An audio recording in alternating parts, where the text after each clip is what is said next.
নমস্কাৰ সকলোকে স্বাগতম জনাইছোঁ মানিক অসম ইউটিউব চেনেলটিৰ তৰফৰ পৰা।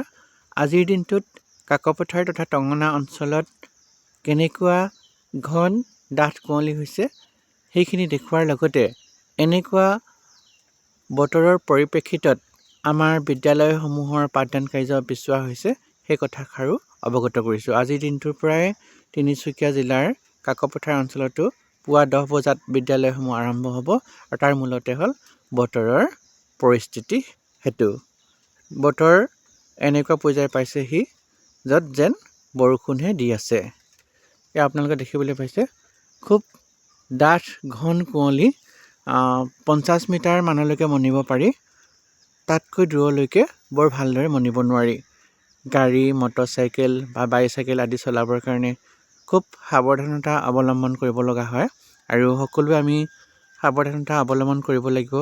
প্ৰত্যেকৰ কাৰণে ভাবিব লাগিব, কেৱল নিজে আগুৱাই যাওঁ তেনেকুৱা নহয়। যিহেতু বতৰ খুব ঠাণ্ডা পৰিছে আৰু ডাঠ ঘন কুঁৱলী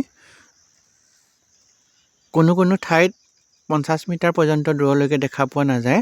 গতিকে এনেকুৱা অৱস্থাত আমি বিদ্যালয়লৈ যাওঁতে হওক বা যলৈকে যাওঁতেই নহওক কিয় খুব সাৱধানতা অৱলম্বন কৰিব লাগিব আৰু প্ৰত্যেকেই লাহেকৈ যোৱাৰ ব্যৱস্থা কৰিব লাগিব। গাড়ী চালকেই হওক, মটৰচাইকেল বা বাইচাইকেল চালকেই হওক, সেইখিনি কথা মনত ৰাখিব লাগিব আৰু সকলোৱে মংগল কামনা কৰিছোঁ ভিডিঅ'টোৰ জৰিয়তে। আৰু ছাত্ৰ ছাত্ৰীসকলেও আজিৰ দিনটোত পুৱা 10 বজাত বিদ্যালয়ত উপস্থিত হ'ব লাগিব।